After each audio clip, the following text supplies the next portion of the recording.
O amor de Deus sobre nós nessa noite. Uma paz que excede a todo entendimento, que ultrapassa a compreensão dos homens, um amor que lança fora todo medo, um amor que te encoraja a crer, que me encoraja a crer cada dia. Hosana, Hosana. Vamos abrir as nossas Bíblias em Mateus capítulo 21. Essa palavra Hosana, ela é bem comum, ela aparece nos 4 evangelhos, faz parte da perícope onde Jesus faz sua entrada triunfal, a entrada triunfal de Jesus em Jerusalém. Mateus capítulo 21, a partir do verso 8 e 9. A gente vai trabalhar toda essa passagem, todo esse texto, e a gente vai fazer algumas paradas. E vamos começar naquele momento onde Jesus é recebido já às portas da cidade, naquilo que a Igreja Católica Apostólica Romana considera como o Domingo de Ramos, uma semana antes da Páscoa. Diz assim a palavra: e muitíssima gente estendia as suas vestes pelo caminho, e outros cortavam ramos de árvores e os espalhavam pelo caminho. E as multidões, tanto as que iam adiante, como as que o seguiam, clamavam dizendo: Hosana ao filho de Davi. Bendito o que vem em nome do Senhor. Hosana nas alturas. A multidão saudava, adorava, reverenciava, glorificava, louvava ao Senhor Jesus, dizendo Hosana. E essa é uma expressão, apesar do Novo Testamento ser escrito em grego, essa palavra Hosana tem sua origem no hebraico. E tudo isso que essa multidão diz e clama bendito o que vem em nome do Senhor, nada mais é do que a expressão já dita em Salmo 118. Você não precisa abrir, eu vou ler rapidinho. Salmo 118, 25, diz assim: ó salva, Senhor, nós te pedimos. Ó Senhor, nós te pedimos, prospera-nos. Bendito aquele que vem em nome do Senhor. Nós vos bendizemos desde a casa do Senhor. E a palavra lá no hebraico para salva-nos, é Hosana, Hoshiana em hebraico. E aquele povo não só louvava e adorava a Jesus, mas aquele povo pedia socorro, clamava por ajuda, pedia por salvação, pedia por libertação. Era um modo de reverenciar a Jesus, dizendo: só tu és capaz de nos libertar. Só tu és o Messias capaz de nos salvar, de nos ajudar, de nos socorrer. Hosana é ao mesmo tempo louvor e um pedido de socorro. É ao mesmo tempo louvor e um pedido de ajuda. E Jesus, sendo quem ele era, ou sendo quem ele é, não pode fazer coisa diferente a não ser socorrer, ajudar e atender às vozes que clamavam Hosana. Bendito o que vem em nome do Senhor. O que Jesus vai fazer logo depois de entrar na cidade é ir direto ao templo. Ele não perde tempo. Ele vai direto ao templo. E o que ele faz? Versos 12 e 13 desse capítulo 21 de Mateus. Entrou Jesus no templo de Deus e expulsou todos os que vendiam e compravam no templo, e derrubou as mesas dos cambistas e as cadeiras dos que vendiam pombas. E disse-lhes: está escrito, a minha casa será chamada casa de oração, mas vós a tendes convertido em covil de ladrões. Jesus atende aquele pedido de socorro e de ajuda, libertando o povo que tão somente queria entrar para orar no templo e tinha a sua fé explorada. Nada que eu e você não vejamos hoje, ainda hoje, infelizmente, em nome de Deus, pessoas tendo a sua fé explorada. Pessoas que queriam tão somente entrar em um templo como esse aqui e ter períodos e momentos de oração como nós acabamos de ter nesse culto. Alguns momentos de oração. Alguns momentos onde você falou com Deus. E que, infelizmente, desde esse período, desde antes desse período, tinham a sua fé explorada. Você sabe tão bem quanto eu, o sistema cultico, o sistema religioso dos judeus era um sistema à base de sacrifícios. E o que você tinha lá à porta do templo? Vendedores de pombas, de animais para o sacrifício, de maneira que você chegava com o seu animal para sacrificar e aquele animal já não servia tanto, já não era tão puro, já não era tão perfeito. E olha que conveniente, as portas do templo tinham ali já pessoas com o animal preparado para vender a todos aqueles que queriam participar da reunião. É como se cada um de nós que trouxemos as nossas Bíblias tivesse que passar ali e falar: vem cá, qual é a sua versão? Ah não, essa sua versão da Bíblia ela não é legal, eu tenho aqui para lhe vender uma versão melhor. E todos eram obrigados a comprar aquilo para poder sacrificar. E o primeiro pedido de socorro, o primeiro pedido de libertação que Jesus atende é esse. Ele destrói a vida desses que mercadejam a fé, que tiram lucro sobre a fé do povo, que oprimem ao homem que tem um coração contrito e quebrantado diante de Deus, se aproveitam da fé alheia. Jesus destrói tudo isso e fala: não, a minha casa será tão somente casa de oração, e não um covil, um esconderijo ou um reduto de ladrões, de salteadores, de gente que faz extorsão baseada na fé dos outros, oprimindo a fé dos outros. Jesus defende aquele povo daqueles que queriam criar obstáculos à sua fé, que queriam vender o acesso ao reino de Deus. Era um pedido de socorro. Hosana. Assim como nós ainda hoje clamamos por Hosana, para que de alguma forma seja desfeito a obra de todos esses que exploram a fé. Ajuda-nos, Senhor, Hosana, a termos um local onde possamos tão somente entrar para orar e não sermos explorados. E assim Cristo fez, e assim Cristo atendeu a oração daquele povo. Mas não para por aí. Pelo contrário, essa passagem começa com Jesus fazendo essa dita purificação do templo. E a partir de então, vários grupos, fariseus, saduceus, herodianos, vêm interpelar a Jesus. Versículo 14 do capítulo 21 de Mateus diz: e foram ter com ele ao templo cegos e coxos, e curou-os. Vendo então os principais dos sacerdotes e os escribas as maravilhas que fazia, e os meninos clamando no templo: Hosana ao filho de Davi, indignaram-se e disseram-lhe: ouves o que estes dizem? E Jesus lhes disse: sim, nunca lestes? Pela boca dos meninos e das criancinhas de peito tiraste o perfeito louvor. É interessante que no verso 14, os cegos e coxos são trazidos a Jesus. Jesus já estava dentro do templo. O que nos leva a entender que todos esses estavam de fora do templo. Não havia espaço no templo para os cegos e para os coxos. Mas quando Jesus entra no templo, ele liberta ou libera o acesso para todos aqueles que não veem corretamente e que não caminham corretamente. E não é só um problema oftalmológico ou um problema ortopédico. Porque no templo ou em uma igreja onde Jesus é Senhor, há espaço para todos aqueles que ainda não contemplam perfeitamente com a sua visão quem Jesus é. E há espaço também para aqueles que não conseguem caminhar com passos firmes pelos caminhos que Jesus nos propôs.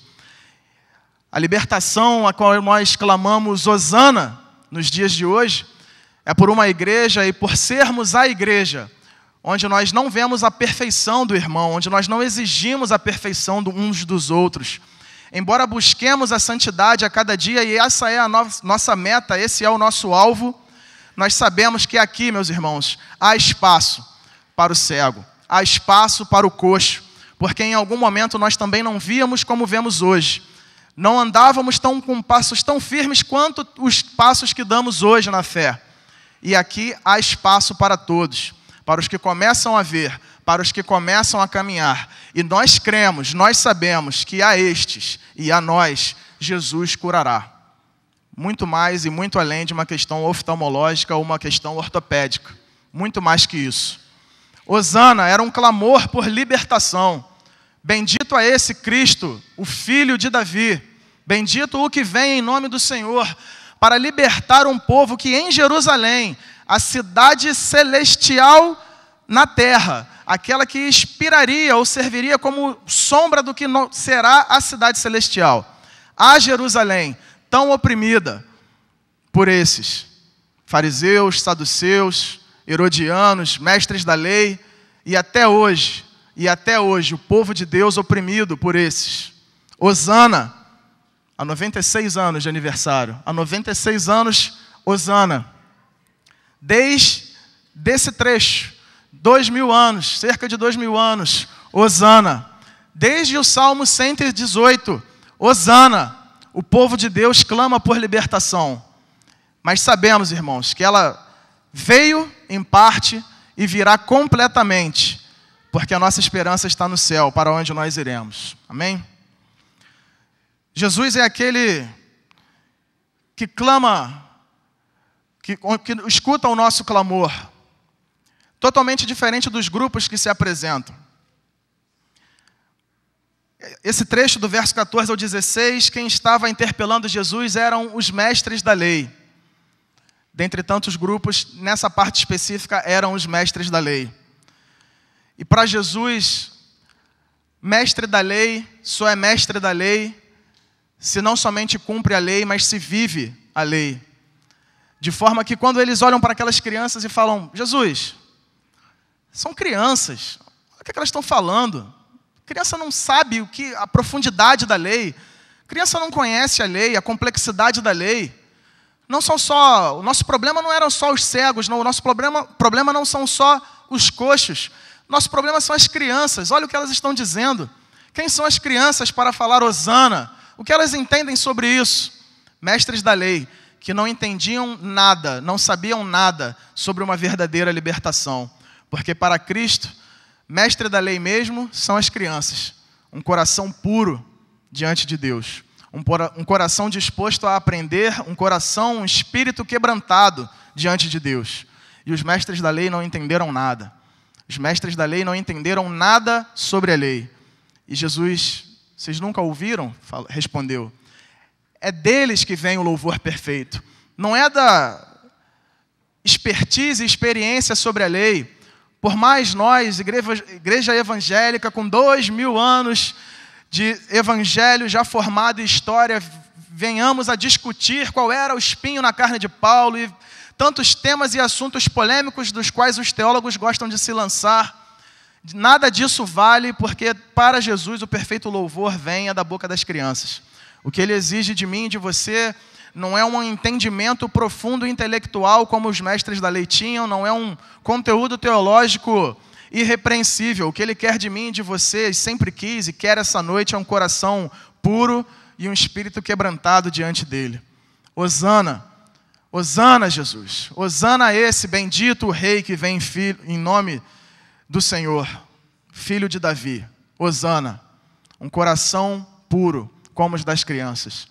É do jeito que tem que ser e não pode ser diferente. Nós continuamos. Verso 23 agora, desse capítulo 21. Jesus ainda no templo. Mateus 21, versos 23 a 27. Chegando ao templo, acercaram-se dele, estando já ensinando, os principais dos sacerdotes e os anciãos do povo, os líderes religiosos do povo, dizendo, com que autoridade fazes isso, Jesus? E quem te deu tal autoridade? E Jesus, respondendo, disse-lhes, eu também vos perguntarei uma coisa. Se me disserdes, também eu vos direi com que autoridade faço isso. O batismo de João, de onde era? Do céu ou dos homens? E pensavam entre si, dizendo, se dissermos do céu, ele nos dirá, então por que não crestes? E se dissermos dos homens, tememos o povo, porque todos consideram João como profeta. E respondendo a Jesus, disseram, não sabemos. Ele disse-lhes, nem eu vos digo com que autoridade faço isso.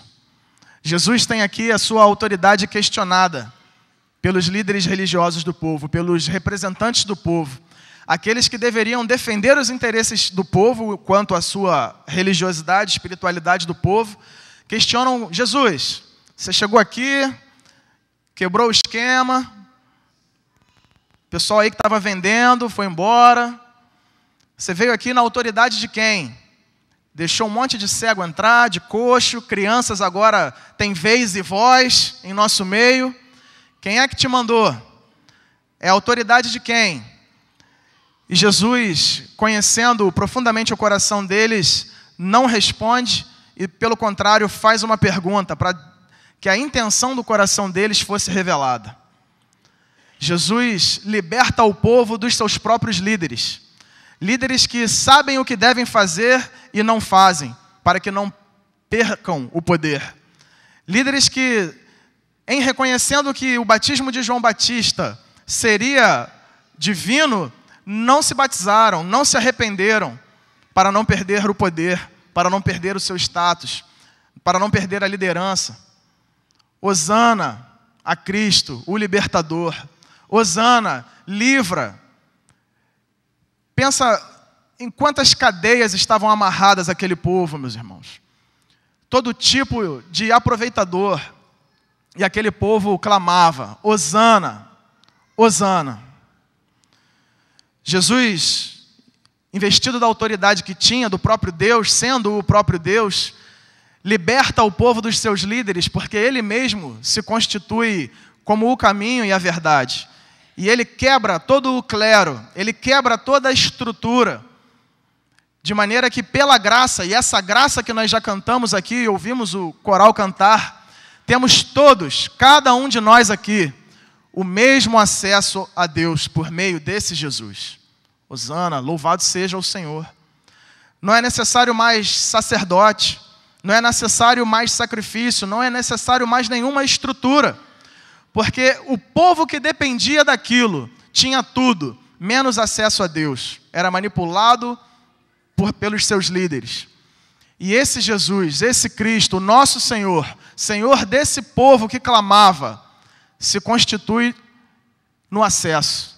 Acabou, não há clero. De forma que não é o diácono, não é o pastor, não é bispo, presbítero ou qualquer título que você possa ter dentro da igreja, que pode propiciar maior contato entre você e Deus. Porque o único responsável pelo contato entre você e Deus é você mesmo, através de Jesus, através de Cristo, através desse ao qual o povo clamava, Hosana. Hosana, liberta-nos, Senhor, ajuda-nos, socorre-nos. E ele quebrou todo o sistema religioso, onde dependia de pastor, de diácono, de presbítero, de apóstolo, se a gente pensar de uma maneira mais contextualizada. A partir de então, Jesus, no verso 28, 33 e no verso 1 do próximo capítulo, conta 3 parábolas. Ele vai contar 3 parábolas e aqueles fariseus ali reunidos no templo e toda sorte de demais seitas judaicas ali reunidas, percebe que Jesus estava ali para condená-los e não para aprová-los. Que Jesus estava ali para mostrar o erro deles e não para somar com eles. Que Jesus não estava interessado em dar continuidade àquela estrutura falida, corrupta, que Jesus queria implementar algo totalmente novo, totalmente diferente, e aqueles homens se enfureceram e começaram a maquinar muito mal, ou muita maldade a respeito de Jesus, contra Jesus, buscando que de alguma forma Jesus viesse cair em contradição ou que viesse a falhar pelas suas próprias palavras. É o que nós vemos. Capítulo 22. Verso 15. Depois destas 3 parábolas.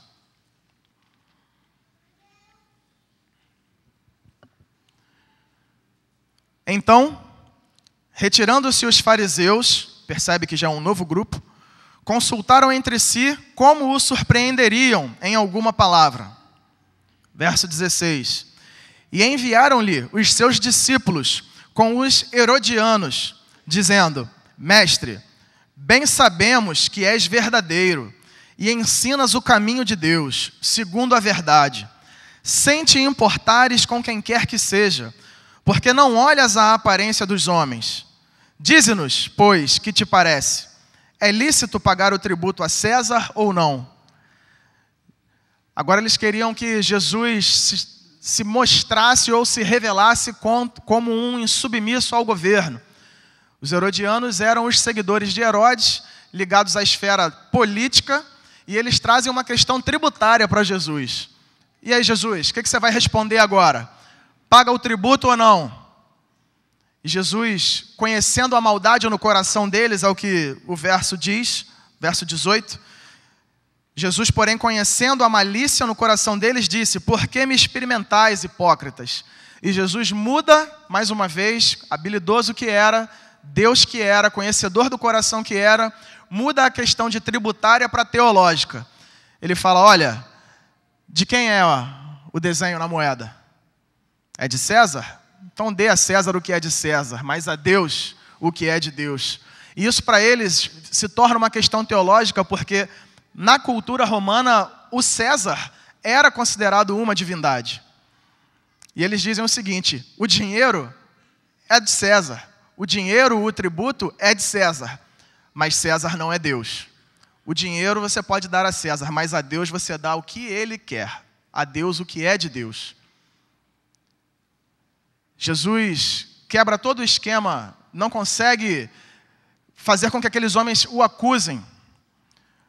Mas ainda hoje, meus irmãos, ainda hoje, em nosso meio, igreja evangélica, ano de 2015, século 21, existem em nosso meio muitos que pensam como os herodianos.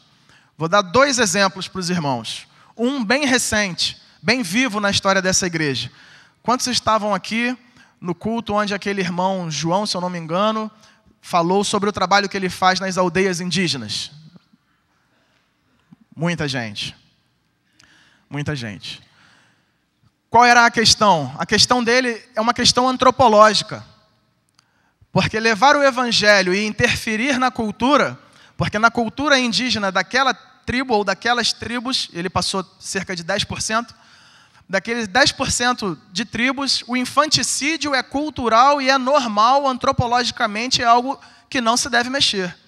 Porque se você muda isso, você muda a cultura, você muda a identidade da tribo, e a tribo deixa de ser tribo, porque ela é conhecida, a tribo, pelo infanticídio. E é uma barreira antropológica que nós precisamos urgentemente transformar em uma questão teológica. Onde está o posicionamento da igreja? Será que a igreja vai fechar com os antropólogos? Vamos fechar na opinião dos antropólogos? Os índios cresceram assim, nasceram assim, a tribo deles é assim, e a gente não pode interferir? Será, irmãos, que esse é o nosso posicionamento? Ou nós devemos ter uma visão mais teológica, uma visão mais de Deus? A visão da forma com que Deus vê o infanticídio nas aldeias indígenas. Uma outra questão sobre missões portas abertas. Todo mundo conhece, que trabalha com a igreja perseguida, fundada pelo irmão André. Eu, em 2003, estive num seminário junto com muitos irmãos, e ele estava lá dando a sua preleção. O irmão André, ele começa o seu ministério na época da cortina de ferro, na época da bipolaridade entre os Estados Unidos e a Rússia, onde os países pertencentes à União Soviética estavam fechados ao Evangelho e não havia importação de nenhum material, muito menos de Bíblia. E o irmão André se lança, não sei quantos irmãos conhecem o livro O Contrabandista de Deus, é o próprio que narra a história, e o irmão André começa a fazer esse trabalho. Daí surge o movimento Missão das Portas Abertas, e originariamente ele começa assim, com seu carro, contrabandeando Bíblias para os países da União Soviética.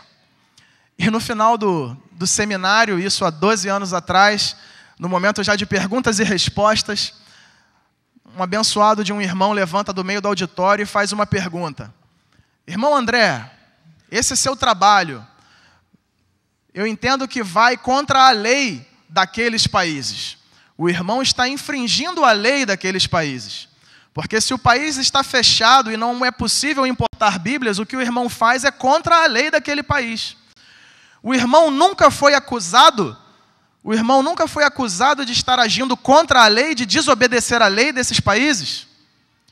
E o irmão André, do alto dos seus, talvez 80 anos, já idoso, faz aquela pausa dramática, olha para o irmão e responde: sim, meu irmão, muitas vezes acusado, sempre pelos evangélicos. Sempre pelos evangélicos. Porque nós precisamos, irmãos, ser a igreja em que vê a situação do cotidiano, não só a questão legal, jurídica, tributária. Precisamos olhar toda a nossa vida com os óculos de Deus, porque tudo é espiritual. A libertação que Cristo veio nos trazer é nos libertar dessa vida carnal, de que só há perspectiva nesse mundo, que ninguém vai passar de 120 anos de vida e que as cortinas fecharão e vai ficar tudo no silêncio, para nos dar significado na eternidade, para nos dar uma vida eterna, para nos trazer sentido, cor, beleza, vida verdadeira, plena em Jesus. Nós não podemos nos reduzir, nós não podemos nos limitar a enxergarmos, seja qual for o âmbito de nossa vida, a questões meramente tributárias. Não, isso aqui é só tributário, Deus não está aqui. Então aqui no meu imposto de renda esse ano eu posso dar um tombinho. Ah, isso aqui é só fiscal na minha empresa, então eu posso jogar uma nota aqui fria. Ah, isso aqui não, isso aqui não. E a gente vai cortando Deus das nossas vidas.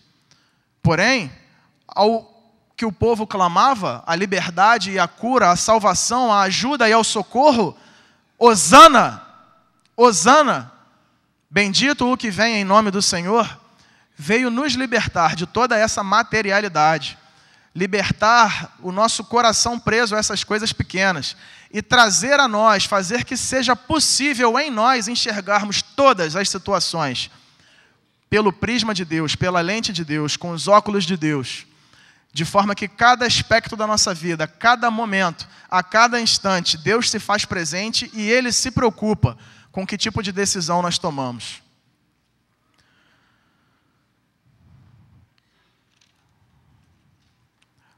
Ainda há um outro grupo, Mateus capítulo 22, verso 23, tudo isso acontece no templo, é um entra e sai de gente, é fariseu, saduceu, herodiano, cada um trazendo uma questão, e tudo isso começa com aquela confusão santa das crianças, dos cegos, dos coxos, das crianças cantando Hosana, e agora chega a vez dos saduceus, um outro partido ou seita religiosa judaica.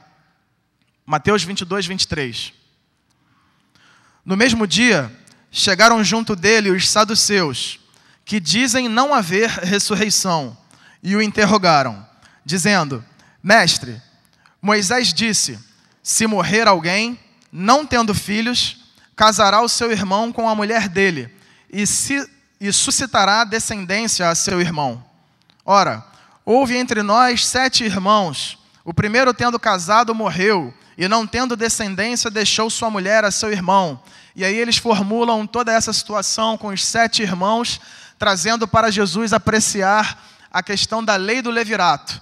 Uma lei escrita por Moisés em Deuteronômio 25, a partir do verso 5.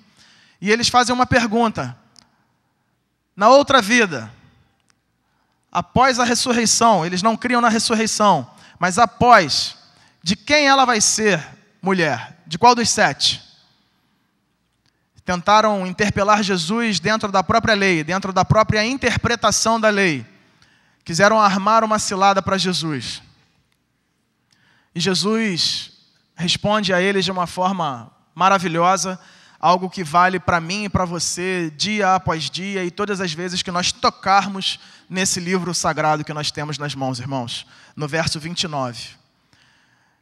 Jesus, porém, respondendo, disse-lhes: Errais, errais não conhecendo as Escrituras e nem o poder de Deus. Vocês erram porque vocês não conhecem as Escrituras e nem o poder de Deus. Sobre a palavra poder, tive a oportunidade de falar com os irmãos algumas semanas atrás, que é a palavra dínamos. Hoje eu queria pegar um pouco sobre a palavra conhecer. Porque em todo o Novo Testamento, quando a palavra conhecer aparece, ela está como gnosco, que vem de conhecimento, que vem de conhecer intelectualmente, cognitivamente. Só que a palavra que Jesus usa aqui não é essa. A palavra que Jesus usa aqui é outra. É eido.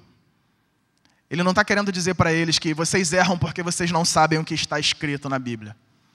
Senão ele teria usado o gnosco. Ele usa eido, porque eido quer dizer, vocês erram porque vocês não compreendem a imagem das coisas escritas. Porque as coisas escritas não são reveladas a vocês. Porque vocês não têm a percepção do que do que está escrito. E quantos de nós, em nosso meio, irmãos, evangélicos, cristãos, profundos conhecedores, lá no seminário, tinha um seminarista da nossa época que ele era o Google. O professor falava meia frase, ele já completava e dizia onde estava. O cara era a referência de conhecimento.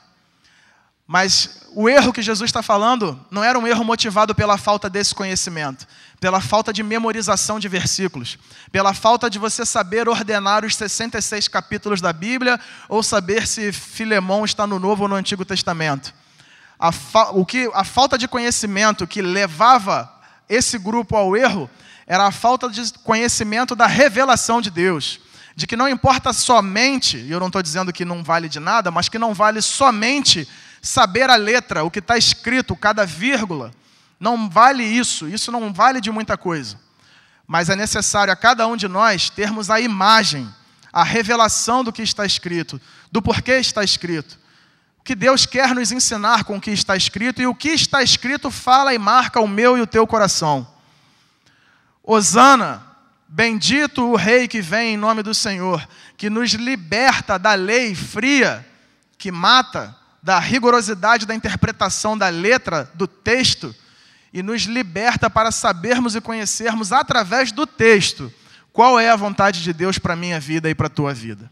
Esse é o Cristo libertador, ao qual o povo clamava por cura, por salvação, ajuda e socorro, que transforma a frieza de um texto em palavra viva de Deus, apta para a salvação, para tirar vidas do inferno e conduzi-las ao céu.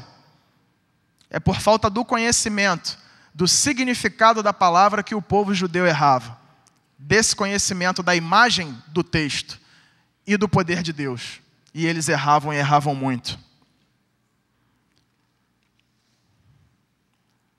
Caminhando para o último grupo, verso 34. Os fariseus, ouvindo que ele fizera emudecer os saduceus, reuniram-se no mesmo lugar, ainda no templo. E um deles, doutor da lei, interrogou-o para o provar, dizendo: Mestre, qual é o grande mandamento da lei? E Jesus disse-lhe: Amarás o Senhor teu Deus de todo o teu coração e de toda a tua alma e de todo o teu pensamento. Este é o primeiro e grande mandamento. É o Shema Israel, Deuteronômio capítulo 6. Ouve, ó Israel, o Senhor teu Deus é o único Deus. Todo judeu conhece isso. Verso 38. Esse é o primeiro e grande mandamento. E o segundo, semelhante a esse, ligado a esse, é: amarás o teu próximo como a ti mesmo. Desses dois mandamentos dependem toda a lei e os profetas. O segundo mandamento é: amarás o teu próximo como a ti mesmo. Jesus explica a lei para o fariseu, para o doutor da lei. O amar ao próximo como a ti mesmo é Levítico capítulo 19, verso 18. Jesus está ensinando sobre a Torá, ensinando sobre a lei ao judeu, a um mestre da lei, a um fariseu. Levítico 19, 18. Amar o próximo como a nós mesmos. Só que aqui tem um detalhe, irmãos. E é com esse detalhe que eu quero terminar a mensagem. Quando eu falo que nós, enquanto cristãos que somos, precisamos ter a correta imagem do que está escrito nas Escrituras, nós precisamos abrir mão de muitas coisas que nós aprendemos e lemos e temos como verdade. Como, por exemplo, que Jesus ensinou que nós devíamos amar o próximo como a nós mesmos. Jesus, em momento nenhum, ensinou isso aos seus discípulos. Jesus está aqui ensinando para um fariseu, para um doutor da lei, que perguntou a ele: Mestre, dentro do meu conjunto, do meu código, a Torá, qual é o maior dos mandamentos? E Jesus ressalva, destaca dois: o Shema Israel e Levítico 19, 18. E a gente vive uma vida cristã medíocre, porque a gente tenta amar o próximo como nós mesmos. Porque não foi isso que Jesus ensinou. O que Jesus ensinou foi João 13, 34 e 35. Vamos abrir lá? A cura, a libertação, a ajuda e o socorro, hosana, Jesus ensinou em João 13, 34 e 35, porque Ele liberta a nós de nós mesmos. Nós não somos o parâmetro para amar. Eu não posso amar o meu irmão como eu amo a mim mesmo, porque eu não sou nem parâmetro para amor. O que Jesus ensina aos seus discípulos é: um novo mandamento vos dou, que vos ameis uns aos outros, como eu vos amei a vós, que também vós uns aos outros vos ameis. Ele muda a referencial e ele liberta nós de nós mesmos, quando ele fala: olha, o padrão para você amar o teu irmão não é você. O padrão para você amar o teu irmão é amar o irmão com o mesmo amor que eu te amei, com um amor sacrificial, com um amor que está disposto a entregar a própria vida. Um amor, amar ao irmão com um amor que sangra, com um amor que sofre, amar ao irmão com um amor que morre, que dá a própria vida. Esse é o parâmetro de amor cristão. Amar o próximo como a ti mesmo é coisa do judaísmo, da lei, seria coisa para quem não vive na graça cumprir. Mas nós, pelo Espírito Santo de Deus, e por conhecer e vivermos o amor desse Cristo, que foi tão grande, que se reduziu, abdicou, desceu dos céus, encarnou e morreu numa cruz, e glórias a Deus, ressuscitou. Foi tamanho o amor de Deus se transformar homem, de renunciar à sua posição. É esse amor que renuncia, que é o parâmetro para você amar o teu irmão, que é o parâmetro para nós nos amarmos uns aos outros. Esse é o amor do cristianismo. Não é o amor do amar ao próximo. Não é, meus irmãos. Nós precisamos ter a correta imagem do que está escrito na Bíblia, a correta imagem do que está revelado nas Escrituras. Para terminar, no verso 35, ele fala mais uma coisa interessante para a gente nessa noite. Nisso todos conhecerão que sois meus discípulos, se vos amardes uns aos outros. Todos vão conhecer que nós somos discípulos de Cristo, não é pelo amor que nós temos a Deus. Não é por amar muito a Deus. Não é por sermos fiéis na oração, na leitura da palavra, no dízimo, na frequência na igreja. Não, irmãos. Não é por isso que todos saberão que somos discípulos de Cristo. O que Jesus está falando em João 13, 35 é que todos saberão que somos discípulos dele se nós nos amarmos uns aos outros. O plano está na horizontal. O testemunho para o mundo não é o tamanho da tua fé em Deus, não é o quanto você crê em milagre, vive o milagre, não é a tua vida de santidade, não é nada disso.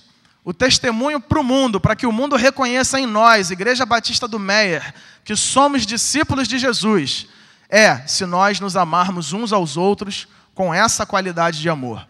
Um amor que se entrega, disposto a morrer, que sofre o dano, que se sacrifica, que não se preserva, mas que se doa, que se entrega. Esse é o referencial e esse é o patamar para o testemunho do amor cristão.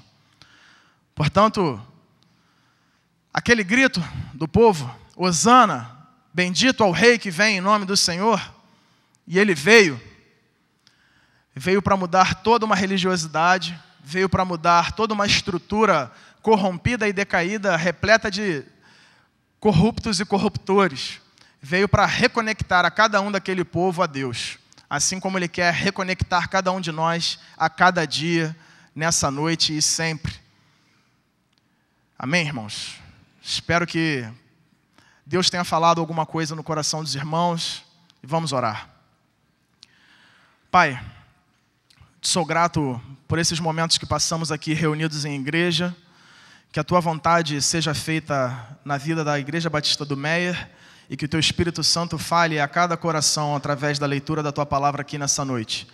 Que em nome de Jesus possamos compreender qual é a Tua vontade para as nossas vidas e nos lançar, confiar, e que acima de tudo, ó Pai, possamos amar uns aos outros, amar o próximo, ó Pai, com o mesmo amor que o Senhor nos amou. Um amor que nos aceitou, mesmo quando éramos pecadores, mas o Senhor nos aceitou, nos chamou, nos acolheu e nos amou. Foi o Senhor que nos amou primeiro. Louvado seja o teu nome, Senhor. Hosana ao Filho de Davi. Nós te louvamos e te adoramos, Senhor, nessa noite. Te agradecemos pela obra de salvação que tu já fizeste em nossas vidas e por todas aquelas vidas, ó Pai, que se lançarão pelo nosso testemunho, encorajadas pelo amor cristão que viveremos e vivemos a cada dia aqui nesse lugar, uns com os outros. Toma o teu lugar, recebe toda a adoração, que ainda nesse culto, ainda hoje, nós possamos, ó Pai, ter a certeza que o Senhor recebeu o nosso louvor e a nossa adoração com cheiro e aroma suave diante de Ti. Sonda os nossos corações, tudo a Ti está entregue. E é em nome de Jesus que nós te agradecemos, Senhor.